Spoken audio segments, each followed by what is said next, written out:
ফাঁসি ফাঁসি ফাঁসি চাই, শরীয়তের ফাঁসি চাই, খুনিয়া সিনার ফাঁসি চাই, ফাঁসি ফাঁসি ফাঁসি চাই। পালাইছে রে পালাইছে, খুনিয়া সিনা পালাইছে, খুনিয়া সিনা পালাইছে, পালাইছে রে পালাইছে।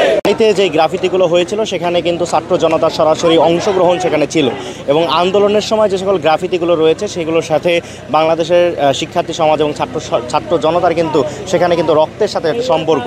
জুলাইয়ের দেওয়ালগুলো আমাদের দলিল, জুলাইয়ের দেওয়ালগুলো আমাদেরকে মনে করিয়ে দেবে যে কিভাবে আমাদের ছাত্র ভাই বোনদেরকে, আমাদের ছাত্র নাগরিককে কিভাবে হত্যা করা হয়েছিল করে আগের যেই রূপে যেই ছবিটি ছিল সেই ছবিটি দেওয়া হয় এবং যাতে করে যেভাবে জুলাইতে যেভাবে এই দেওয়ালটিকে কলঙ্কিত করা হয়েছিল সেভাবে যাতে কলঙ্কিত করা হয়, সেই ঘৃণা এবং যে ক্ষোভের বহিঃপ্রকাশ আমরা ছাত্র জনতার মাঝে লক্ষ্য করেছিলাম, সেই বহিঃপ্রকাশকে যাতে টিকে থাকে এবং জুলাই যাতে কন্টিনিউ থাকে সে লক্ষ্যে কিন্তু এই আজকের এই কার্যক্রম আমরা দেখতে বিশ্ববিদ্যালয় প্রশাসনের একটি হঠকারী সিদ্ধান্তের মাধ্যমে এটিকে মুছে ফেলা হলো রাতের আধারে, যেটি আসলে অত্যন্ত দুঃখজনক এবং ন্যাক্কারজনক ঘটনা বলে আমরা মনে করছি।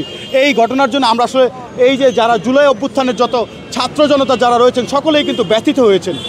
পোক্টোরিয়াল টিমের কাছ থেকে আজকে আমরা একটি বিবৃতি পেলাম, তারা বললো যে তারা আসলে এই ঘটনার জন্য তারা দুঃখ প্রকাশ করেছেন এবং তারা বললেন যে তারা এই যে ঘটনাটি করেছেন এটির জন্য এটিকে তারা এই ঘৃণাস্তম্ভকে তারা স্বীকৃতি দিতে চান অফিসিয়ালি এবং এটিকে যুগ যুগ ধরে সংরক্ষণ করতে চান। আমার কথা হচ্ছে যে আসলে এই যে ঘৃণাস্তম্ভটি মুছে ফেলা হলো এবং অনিচ্ছাকৃত ভুল যেটিকে বলা হলো, এই অনিচ্ছাকৃত ভুলকে আমরা মনে করতাম যদি সেটি হতো দিবালোকের দিনে যদি এটি করা হতো তাহলে মনে করি তারা আমাদের জুলাইয়ের কথাগুলো মুছে দিতে চায়, শেখ হাসিনার রক্তকেকু, শেখ হাসিনার গণহত্যা, আমাদের ছাত্র হত্যার কথাগুলো মুছে দিতে চায়, আমাদের জুলাইয়ের দিনগুলোকে মুছে দিতে চায়। কিন্তু আমরা তাদেরকে আমাদের স্পষ্ট অবস্থান জানিয়ে দিতে চাই, যতবারে তারা মুছে দেবে আমরা ততবারে লিখে দেব। এবং ঢাকা বিশ্ববিদ্যালয়ে এই ধরনের কর্মকাণ্ড কার প্রেসক্রিপশনে চালু হচ্ছে তার আমরা বিচার চাই। আমরা দেখেছি যে গতকাল প্রক্টর স্যার এসে আমাদেরকে বলেছেন এনএসএর প্রেসক্রিপশনে নাকি তিনি এটা মুছে ফেলার জন্য উদ্যত হন, কিন্তু আমরা জানি না একটি স্বায়ত্তশাসিত প্রতিষ্ঠান কীভাবে এনএসএর প্রেসক্রিপশনে চলে।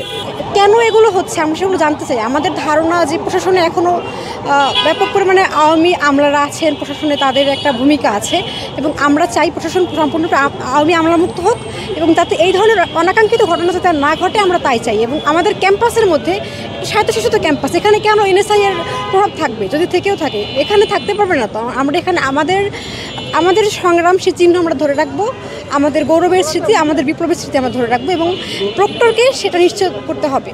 অর্থে দেখুন, মানুষ এই যে স্তম্ভটিকে মুছে ফেলা হলো এটিকে আসলে মানুষ কিন্তু এটিকে একটি ঘৃণা স্তম্ভ হিসেবে কিন্তু ইতিমধ্যে স্বীকৃতি দিয়েছে এবং তারা কিন্তু তাদের যে ক্ষোভের বহিঃপ্রকাশ, অর্থাৎ গত 15 বছরে একটি স্বৈরাচারের যে অন্যায়, অনিয়ম, অবিচার, জুলুম, নির্যাতন, এই নির্যাতনকে সহ্য করতে না পেরে যখন 5 আগস্ট পূর্ববর্তী বাংলাদেশে কিন্তু তারা তাদের ক্ষোভের বহিঃপ্রকাশের মাধ্যমে তারা ঝাড়ু, জুতা থেকে শুরু করে নানান ধরনের উপকরণ দিয়ে তারা তাদের ক্ষোভের বহিঃপ্রকাশ এখানে ঘটিয়েছিল।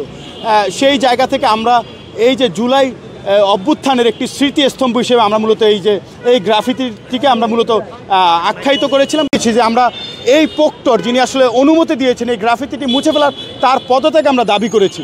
আমরা চাচ্ছি না যে এই ধরনের কোনো ব্যক্তি এ ধরনের দায়িত্বশীল একটি জায়গায় থাকুক যারা আসলে স্বৈরাচার এবং তাদের দোসরদেরকে কোনোভাবে আসলে লালন করছেন কিংবা যারা এই গ্রাফিতি মুছে দেওয়ার মতো দুঃসাহস যারা দেখাতে পারেন তাদেরকে আসলে আমরা এই প্রক্টোরিয়াল বডিতে চাচ্ছি না। আমরা এই ঘটনার প্রেক্ষিতে আমরা প্রশাসনকে যদি প্রশাসনের ভুলটা এড়িয়েও যাই, ভবিষ্যতে যাতে প্রশাসন এমন ধরনের কোনো ভুল পুনর্বার না করে সেজন্য ঢাকা বিশ্ববিদ্যালয়ের ছাত্র সমাজ সতর্ক দৃষ্টি রাখবে এবং যে কোনো বিষয়ে তাদের প্রতিবাদের কণ্ঠ জারি রাখবে। আমাদের যে কথা বলা, সেই কথা বলার মাধ্যমে আমরা প্রতিবাদ করব।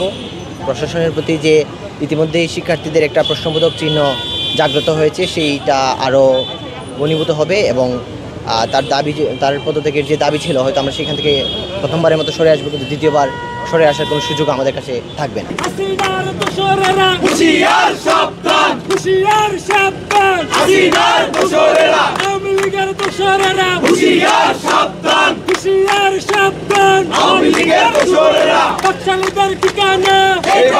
হবে না, এই ক্যাম্পাসে হবে না, বাকশালীদের ঠিকানা, বাকশালীদের ঠিকানা এই বাংলায় হবে না।